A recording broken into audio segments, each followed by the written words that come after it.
Hello and welcome to We Poets. My name is Sally Baker and I'm the host of We Poets. We Poets is a poetry show for boys and girls between the ages of 6 and 13. So if you would like to be on the program, please have your parents or your school teacher call me at my office, which is area code 510-848-6905. And you too could come and read your poems. Also, I'm always looking for adult professional guests to come and tell young people something about their job careers that young people can pursue when they graduate from high school and college. Today we have a very special guest. He is a curator at the Oakland Museum, and his name is Mr. Demerson is his last name, but I'm going to let him pronounce his first name. And also he is a chief curator at the African American Museum and Library in Oakland. So without further ado, here's Mr. Demerson. Hi, Mr. Demerson. How are you today? I'm fine. I'm so glad you could come and tell us all about your interesting position. But first of all, tell us your first name. Oh, the first name is Bamidele, and it divides into syllables rather easily. And so Bamidele is in fact a sentence, and it's a contraction of a sentence. And it means join me or follow me in going home. Oh. And so it's given. It's a name that's given to children that are born outside of their ancestral homeland. So when I went to Nigeria, the Yoruba, a Yoruba couple that I knew said, "Oh, you must be a Yoruba, and you must be ultimately from Nigeria. So you have the name. We're giving you the name Bamidele." Oh. So how long have you had this first name? I've had my first trip to West Africa was in 1972, so it's been 50 years. Oh, and you just returned from Africa, didn't you? Yes, I just came back from Ghana. Ghana? Mm-hmm. And what were you doing there? I was two things. I was visiting my son, but also I was did some work with Sister Cities International. We have Oakland has a sister city in Ghana. Oh. It's the twin city of Sekonde and Takoradi. And so I was there for that reason. And we hopefully we'll be doing some programs with the library in Takoradi and the library here, the African American Museum and Library here in Oakland. Good. So I was there in part on business, in part family business. Yes. But while there also, over the years, I've made a number of relationships and maintained them through constant visiting back and forth. And so I also spoke with a member of the Museums and Monuments Board for the country of Ghana. And so there's a possibility that we may even do a small exhibition there. Nice. Very nice. Well, I'm very proud of you. So now let's talk about the museum there in Oakland. My first question, you serve as a chief curator at the African American Museum and Library in Oakland. One of our young listeners may be interested in working in the museum. What are your duties and how did you prepare for that role? Well, the duties of the chief curator is an administrative position, so I'm in charge of that unit of the Oakland Public Library. I am not a librarian. We have a librarian, we have an archivist, and we have library assistants and library aides, and we also have a person who is in charge of our programming initiatives, who is a projects coordinator. So I, had all of had the library in those different positions. I work with that staff, and they provide the programming that we are engaged in as we move forward. Mm-hmm. Now, what hours is the museum library open? The museum and library is open every day of the week except Sunday. Oh, okay. And we open at 10 o'clock and close at 5:30. Good. And And on Friday, we open at 12 o'clock and close at 5:30. Mm-hmm. And Saturday, 10 o'clock, and again, we close at 5:30. Mm-hmm. Now, is it accessible? What's the transportation so people can get there? Oh, it is definitely accessible. Mm-hmm. We have ramps so that, if there are mobility issues, Yes. a person can use the ramp. And there is parking on the street. Good, good. How about the public transportation? And public transportation, that's possible. The number 14 bus passes right in front of the Good, museum. good. And how about BART? And by BART, you can come to the That's 12th 12th Street, Street, 12th Street Right, station, right. and you can walk up Broadway. And when you get to 14th Street, you can just walk in the direction of I think Castro. Okay, okay. And Good. so the museum is quite literally downtown. Right downtown, okay. Now, does AAMLO have books for young readers? And if yes, then what kind of books? And moreover, do you have programs that encourage young people to read? Oh, yes, indeed. We have books for young readers and at all age levels. And of course, those who are advanced readers can read those books that are there for adults who wish to engage in research and engaged in lifelong learning. But we have some of the books that have been written for children. We have them here. Okay. Particularly, November is, and we're coming up, we're in September now, Yes, but we'll be November there. will soon be here.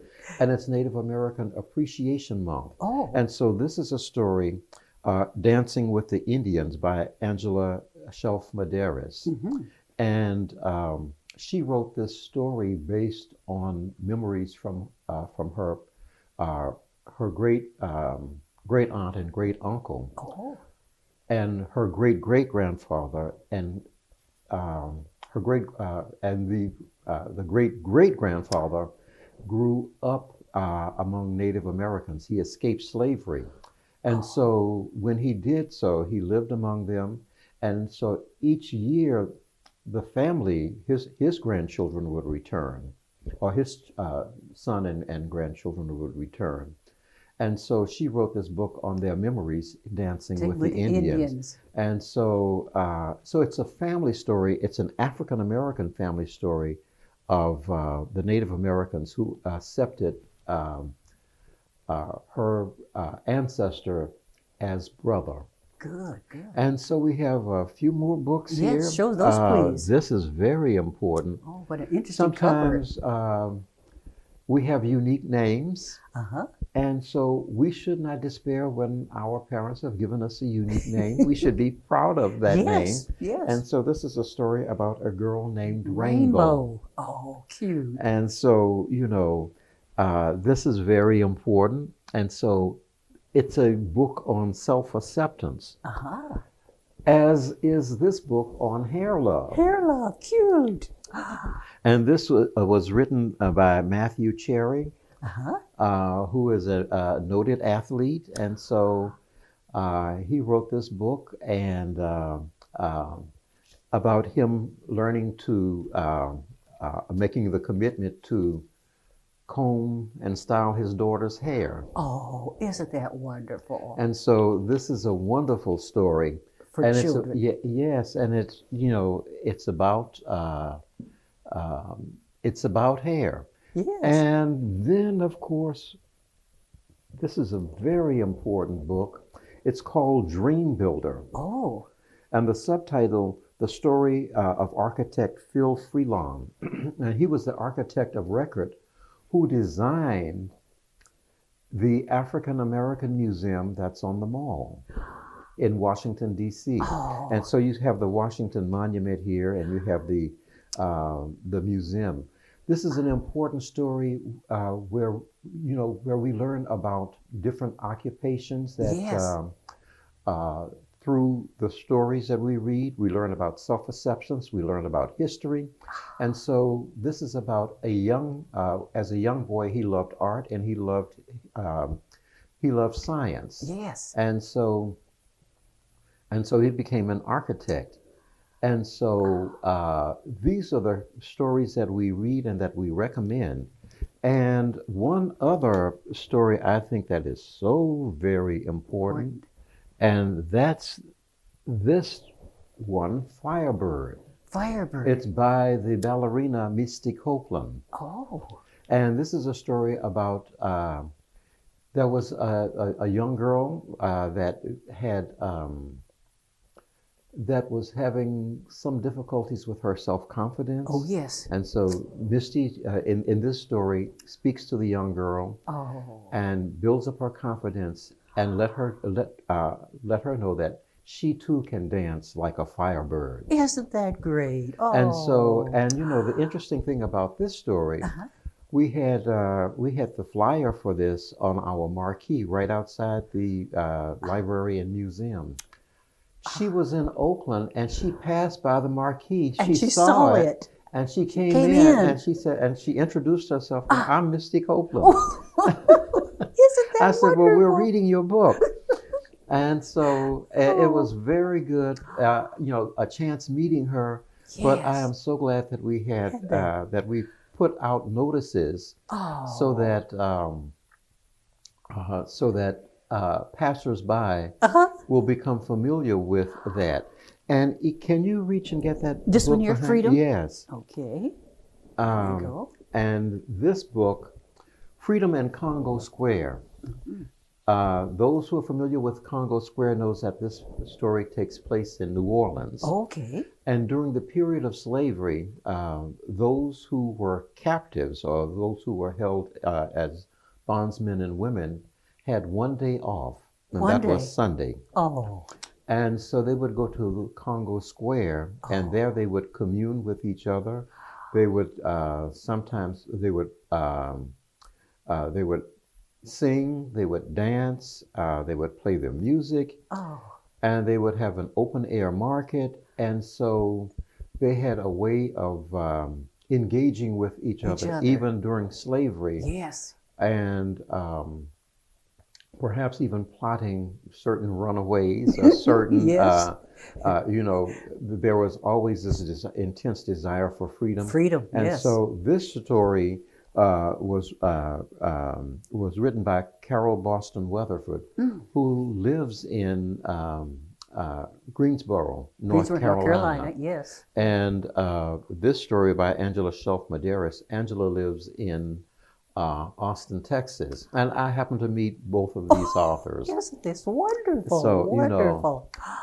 you know, so these are some of the books that we have for young people. But of course, they are welcome to read any of the books that are in the library, and it's a non-circulating library, so so it means that the books are always there. Always there. In addition to the thousands of books you have for adults to read. Yes. Yes.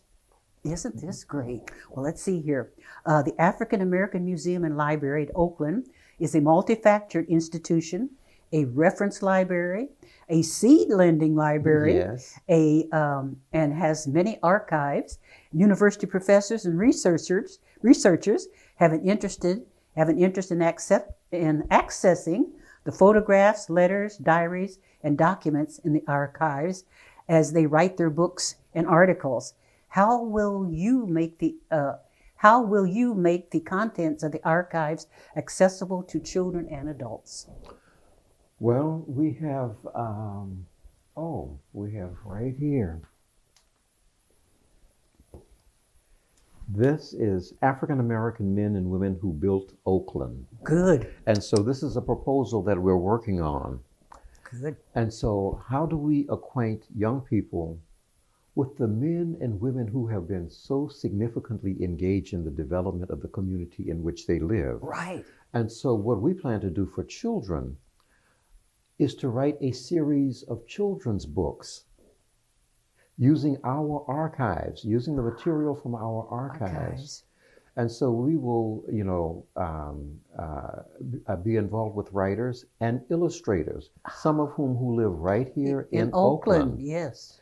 And there are so many interesting stories of men and women who have been involved in building the city in which we live. Hmm. And let me just to name a few, and I don't even have on my glasses. Well, you'll have to wing it. But we have Frances Albrier, Oh. who trained as a nurse, but also she had to sue to get a position at Kaiser in the shipbuilding Yes, yes. industry. Then there's the story of C.L. Dellums. Yes. And of course, we know No, he was yeah. the uncle of Yes. Ronald Dellums, Yes. the congressman and the former mayor of Of Oakland. Oakland, yes. But C.L. Dellums is important because he was affiliated with a brotherhood of sleeping car porters. Really? He was an activist. He was also engaged in many years ago with the topic of police brutality and curbing that. Wow. And then there's the story of Ida Jackson, Yes. who was an educator and who was the first, I think, African American educator hired in the Oakland school system. And then there's Maury Turner. Oh, yes, Maury. He was my first guest when I started We Poet 38 years ago. My first guest. Well, Maury Turner was also one of the founders of the museum. Yes. And we have his collection of many of his drawings, Right. of the cartoons, Right. because of course he authored We Pals. Yes. And we're pleased to have his papers. And then there is Ruth Beckford, I think of Caribbean ancestry, who has an interesting story because she was a dancer. Dancer, yes. And so and she was a writer, a poet, a biographer as well. And so we have some of her papers that she gave the museum. Good. And then there's Benjamin Williams, who was a reporter, Oh. a newscaster. And so we have some of his papers as well. But of course, there are many stories. These are just a few of the men and women who quite literally built Oakland. And if we did, let's say, 20 or 30 of these stories represented in our collection, it would be one way of allowing children to have access to what is available to us by way of our archives. And so that's one way of making it available. Yes, yes. Now, does AAMLO encourage visits from school groups, and what will they experience at the museum? We certainly encourage students and teachers to come and visit the African American Museum and Library at Oakland, or AMLO as we generally call. And they will have a tour of our institution.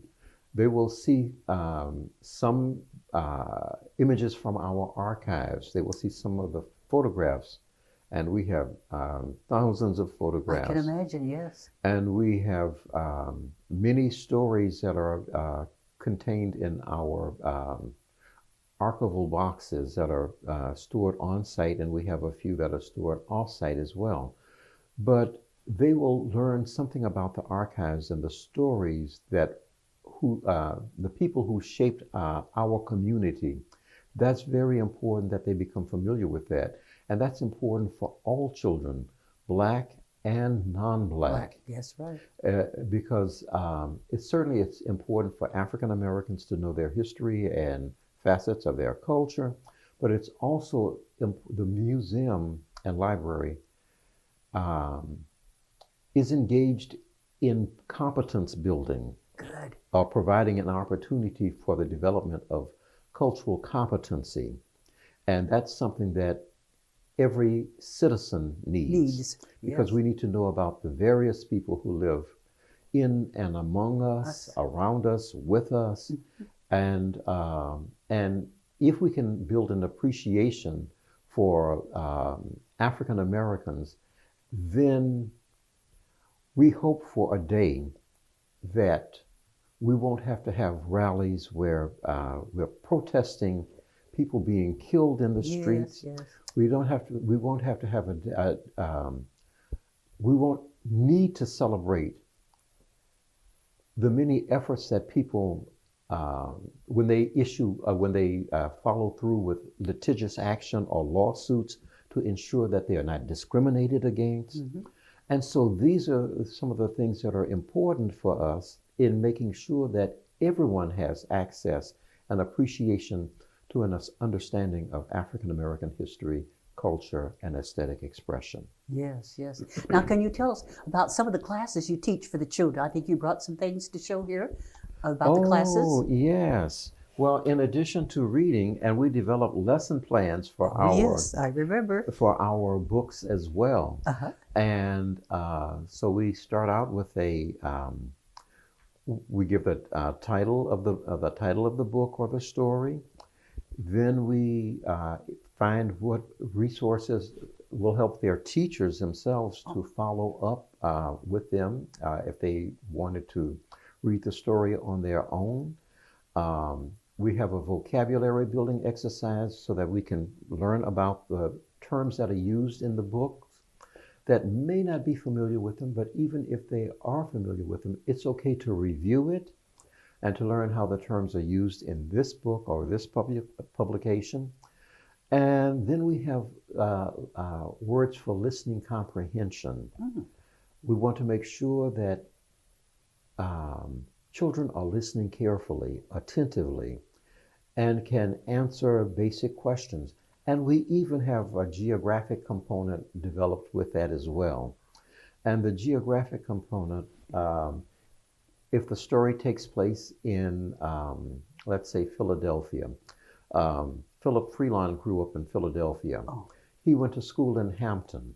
So we would ask kids to identify where he grew up, find that on the map. It's important to find Hampton on the map as well.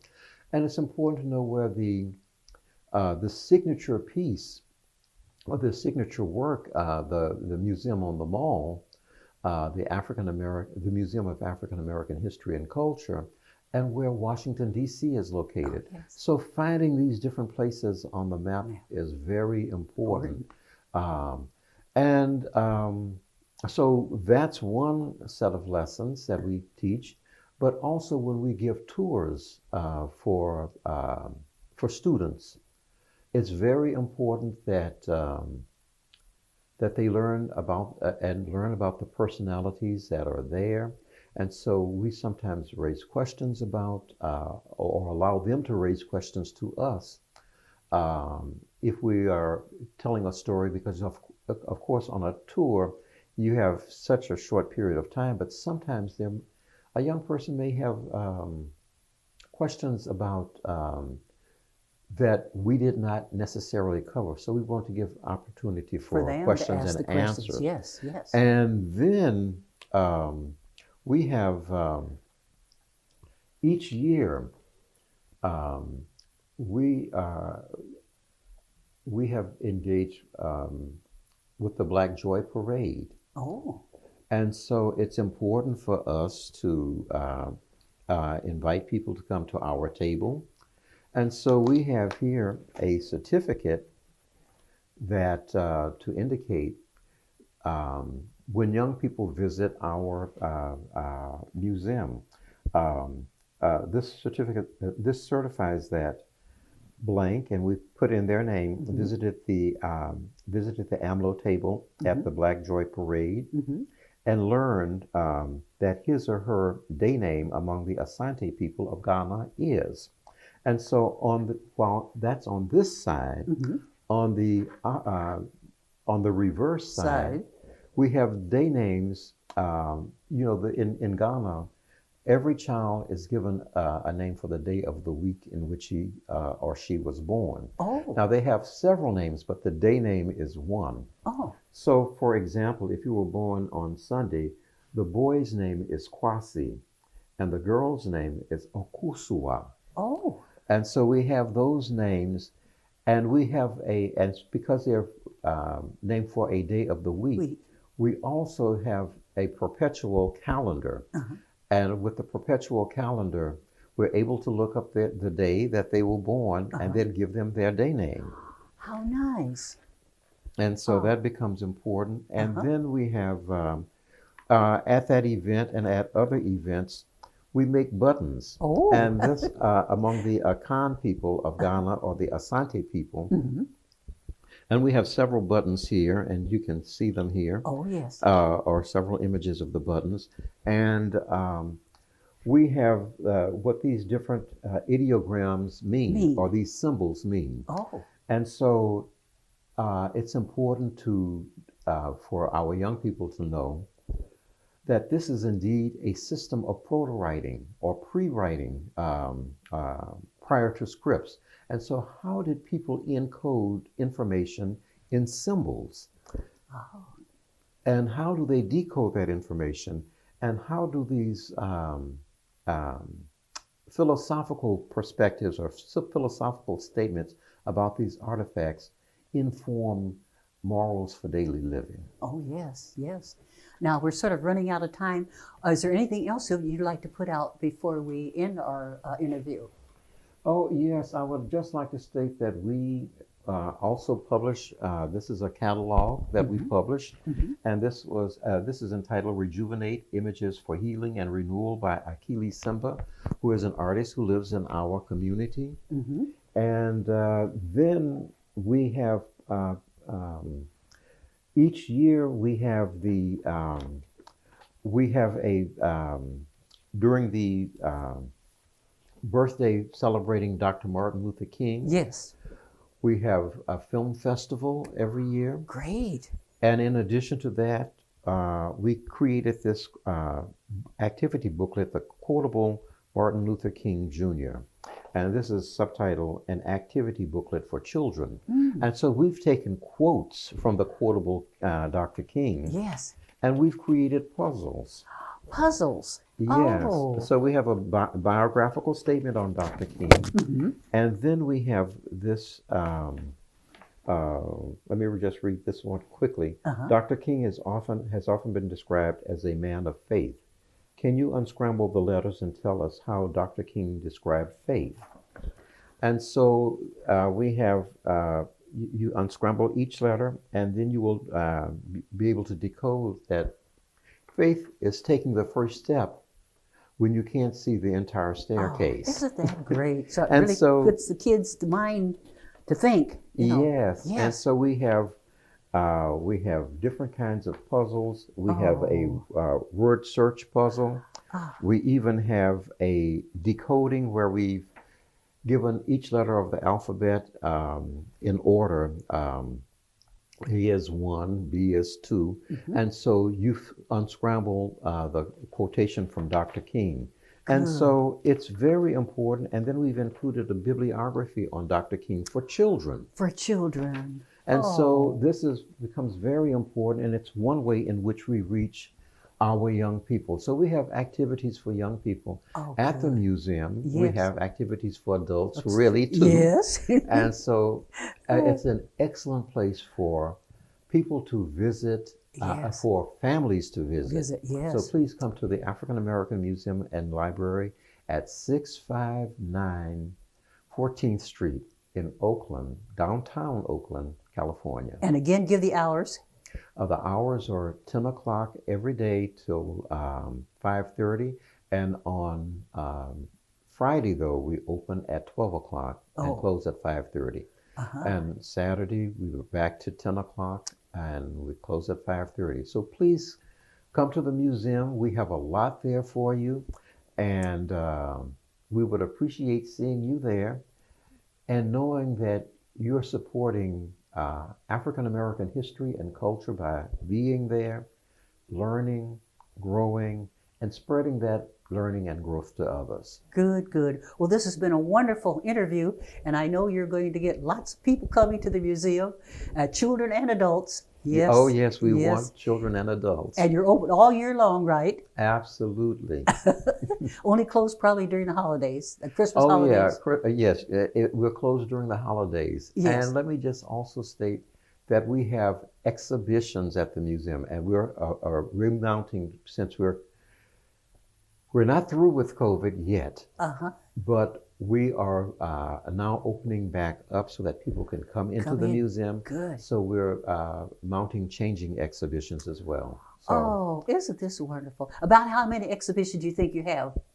we will have probably about 4 exhibitions per year. Per year, yes. In addition to the long-term or the permanent exhibition. Isn't this great? Well, I want to thank you so much. This has been a wonderful interview. You Thank have so you. much. I know we'd have much, much more to talk about, but we don't have the time. But thank you so much for coming. So let's Thank you. wave goodbye to our watching audience. Goodbye, everybody, and All thank right. you for watching. Bye-bye. Thank you. Thank you.